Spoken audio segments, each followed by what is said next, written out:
So we've advised you that you need an operation on your ankle or your foot. What's it like?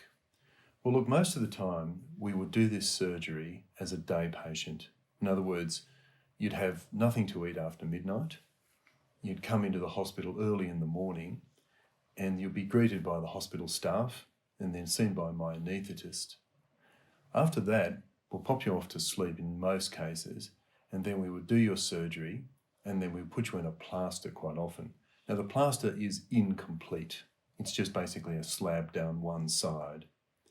The whole idea of this is to immobilise your foot. And the reason we do this, at least when we need to, is that it encourages the wound to heal nicely, and it really is designed to make you rest. Now you'll go home either the same day or on the following morning, and you'll need your crutches, and we'll give you some pain relief to take home. Generally speaking, the surgery is not very painful though, so don't feel it's going to be a very painful experience.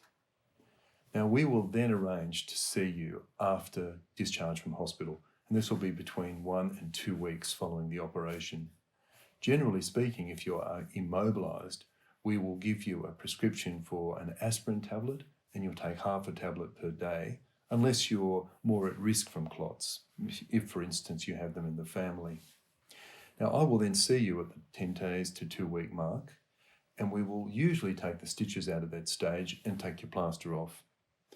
Now obviously if it's your right foot as compared to your left foot, you will have more difficulty with the driving part of the deal because you can't drive with a plaster on your right foot. And indeed, if I felt that you needed to then have a boot, one of these removable cam boots, and if we thought you needed to stay in that boot for another week or 10 days, then you still won't be able to drive during that time if it's your right foot. So you have to think a little bit about this and plan things. Certainly, we would encourage you not to go to work during that first 10-day to 2 week period. And that really means pretty much everybody. And if you say to me, look, I'm going to go back to the office, well, that's okay, but you have to make sure that you keep your foot up. Now, the treatment beyond that time depends what we've had to do, and so it's a bit hard to generalise.